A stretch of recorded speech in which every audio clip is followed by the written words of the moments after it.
Hey everyone, Ashley May, Mike Beer here with the Daily Racing Forum, taking a look at the Indiana Derby this Saturday at Horseshoe Indianapolis. It's race 12 on their program, part of the long holiday weekend. And before we dive into this race, have a promo going on in the Shop DRF store, 15% off for the 4th of July. This applies to almost everything in the DRF shops. The coupon code is July15 off.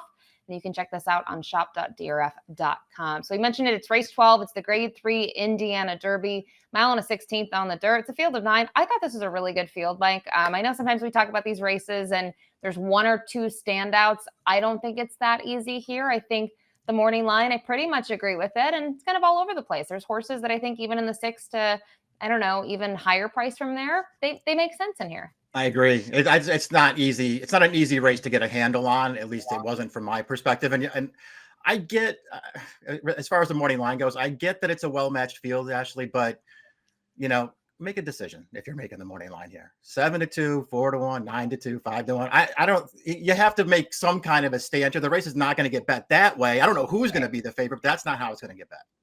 Yeah, I think there's going to be someone more in the 2-3-1 range at least, right? Yeah. When you look at this field. So we'll see how it pans out. We'll take a look at the time form US pace projection to help us get a feel for how this race might develop. Early in the 6, Tip Top Thomas is projected to be the part of the pace, at least, if not the pace setter. He's been forward in all 4 starts to date. I don't really knock that. He went a decent clip last time out and going a mile, but have to think the 7, if they opt for this spot over the race at Prairie Meadows, which I believe they're going to, Big Truz, he's got to be forward as well. I know he wasn't last time out over the mud in the Woody Stevens, the Grade 1 event, but prior to that, he wasn't that far off of it. I agree. I think I think the key for Big Truz as they stretch him out here is he's got to get out of the gate this time. Actually, I mean, he's been pretty bad from the gate so far in his career. Last time they broke from the rail in a Grade 1 sprint, and they just didn't get that aggressive with him in that spot, which I totally understand. I still thought he ran well. I agree. I think he can be forward in here, but he's got to get out of the gate. And the LP flag late pace is attached to the 9 instant replay, who's 4-1 on the morning line. But let's dive right into it here. The number 1 publisher, still a maiden after 8 career starts, but obviously he's been ambitiously placed. He participated in a slew of stakes races down at Oaklawn Park, with the final prep before the Kentucky Derby being the Arkansas Derby, which he ran a very good race in the Arkansas Derby. But I don't think things necessarily panned out the way that they wanted to in the Kentucky Derby. He's had time off, and they're going to regroup here. What are your overall opinions on him? I mean, he's obviously pretty good. He's had some troubled trips along the way. And so I sort of feel like that allowed his connections to just keep sort of pressing on in tougher races for him. As well as he ran in the Arkansas Derby, I don't think it should go unnoticed that, it was just a wicked pace in front of him there. And he just sat back and ran late in there. And he was only second best to Sandman. I'm not suggesting he didn't run well, but it's not like he ran great in there, at least in my opinion. He really had no business being in the Derby. This is a better spot for him, but, he's still in a position where he's never won a race. He's not going to be a great price in here. And I still think it's fair to wonder how good he actually is. The 2 Master Controller, this one for Brittany Vandenberg, was able to graduate in the 4th career start, which came last time out in that $100,000 maiden claiming event. First start as a 3-year-old, and he took a big step forward. Obviously had first-time Lasix, which I wonder if that played a role, just knowing that this horse, 2 and 3 back, Mike, was chasing the pace and quitting, and this time was able to hold. But now you have to go 6.5 to a mile and a 16th. Really tough for me to see here. Right. Worth noting, too, you're right, that he did improve with Lasix on, and Lasix has to come right back off for this. So if that had anything to do with it, that's bad news. Listen, if you're a figure player, you want to take a second look at him because he ran a fast race last time, but he's not my kind of horse. The 3 Cole Battle, we'll talk a little bit about him. I think you mentioned it in the Arkansas Derby. The pace was quick. He was a lot more forward than he typically is in terms of being keen. A lot of that had to do with cornucopian. But since then, 11th in the Kentucky Derby, 3rd in the Matt Win. He was close to it again in the Matt Win. And I think when you look at that performance and how it panned out for him, I don't think it's a bad effort. East Avenue went gate to wire, but it's tough to assess when it's also a 4-horse field. Yeah, I don't know. Yeah, it's exactly. Those races are tough, but they're, if nothing else, he faced 3 horses there, and all 3 of them are better than anything he's running against in this field. So he's got that going for him. I'm with you. I feel like he ran better in the Arkansas Derby than Publisher did. And I'm just, not holding the Derby against him. I don't think that was necessarily a great spot for him. He ran fine last time. And in a lot of ways, I think he's the horse to beat. The 4 Shan 31 on the morning line for Ed Mosier Jr. Second last time out in a $50,000 claiming event. That was the same story two back. And he's going to stretch out in distance. He has actually fared okay at a mile, but different surface. And the figure wasn't sharp behind Baby Max and Chunk of Gold, who he has to face again. Tough for me to see. I know his figures have been better as of late, but sprinting. Yeah, exactly. I mean, I like this trainer and I respect that they're going to try Mhm. to move this horse up in class in this spot, but I'm not betting him. Move on to the 5 year Chunk of Gold. We'll take a look at his most recent performance. And in this race, he didn't race with blinkers. None of his races he has, but he is going to on Saturday. And this was his first start since the Kentucky Derby. And thought it was a good effort. You know, he's second best in here behind Moplex. He was favored in there if you kind of want to knock it. But to me, he's sort of even late. And I wonder if they're thinking blinkers might help him focus in terms of the time form pace projection. We saw him mid back. I really don't have any knocks on him. I think he's been a horse that's a little underrated. Yeah, I just think he kind of at this stage of the game anyway, he just is what he is, right? I mean, we've seen him in several stakes races now. He's run fine pretty much in all of them. Just not quite good enough to win any of them. I didn't see his excuse last time. It's not like it was a poor performance, but he got a good trip in that race, and it's not like he even made it close in there. He was only second best. I've never really liked him that much. I feel like, those Louisiana races, the prep races at fairgrounds on the way to the Derby, I think they were the weakest ones. And so I didn't give him that much credit for hitting the board in those races. I don't know, Ashley. I know he can win here. I'd rather bet somebody else.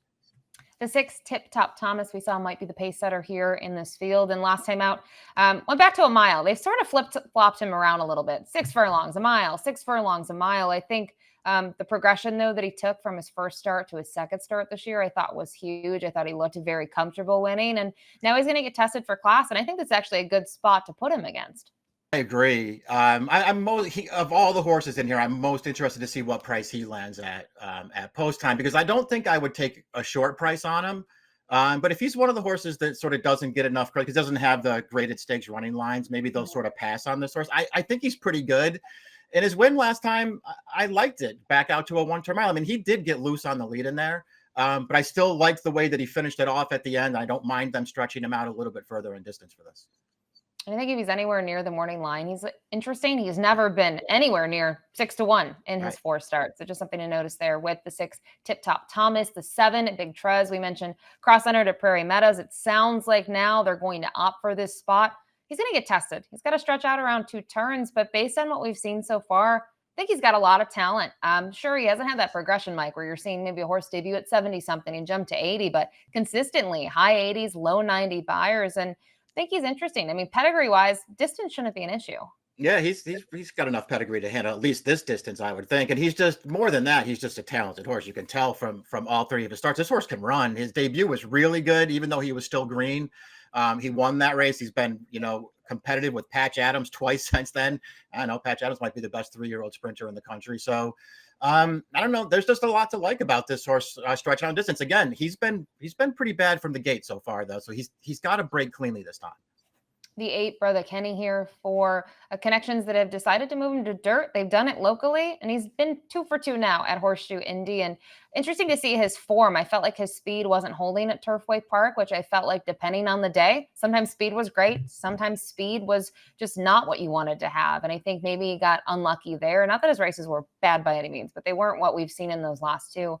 Going to get tested here. I'm going to have to step up. He did face older last time out and a little bit of a different change in tactics, where when we saw him 2 back, he was quite forward and then they were able to rate him. He seems handy. I just don't know what he'll be able to do here. Yeah, I agree. I mean, it might just be too tough for him, because it's not like this came up with some kind of a weak field. It actually came up Right. with a pretty good field. So that's a mark against him. I really like his last 2 races. I think he's run really well winning both of them. And when I see horses trained by Bill Morey, I take a second look and then I take a third look, because that guy knows what he's doing. I don't know, man. I feel like it's probably too tough, but I took a second look at this horse. The 9 Instant Replay will round out the field. The son of Maximum Security. We'll take a look at his most recent performance in the Texas Derby, where he did have a big field in here. Not necessarily as tough as I think this race is, but I think the main thing is he handled an off track, got a great trip. He's handy. He can close from off of it. He can be forward. He draws the outside. And I liked this performance, but for me, to be honest, I think I was more impressed with the Bathhouse Row. They crawled in there, and I know it wasn't a huge field, but to be able to close and have to kind of battle it down with Caldera, who had some hype, he's a serious racehorse. I think this is a great spot for him to get back in the graded waters.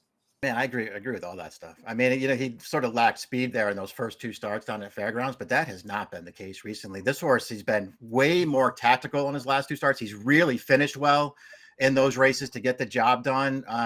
I know this sort of looks like another step up in class for him, but I think this horse might be ready for it. We'll see if he can get the right trip from the outside post. All right, we'll take a look at our top picks here for the Indiana Derby, race 12 on Saturday. Grade 3 event. We both can say it. We thought the same thing here. The 9 Yeah. instant replay, to me, was a little bit of a standout in a way of the morning line kind of sways you to think, wow, this is wide open. It is wide open, Yeah. but I think a horse that I felt strongly about is the outside horse. I think the other thing we didn't really talk about, the progression of 2 to 3 in terms of figures is dramatic, and he's been consistent. Yeah, all those things are true. And again, I know it's Brad Cox, and so this horse will take money coming off of 2 stakes wins in a row. But I didn't think he'd be the favorite in here. I guess we'll find out how that'll play. So that played into it for me.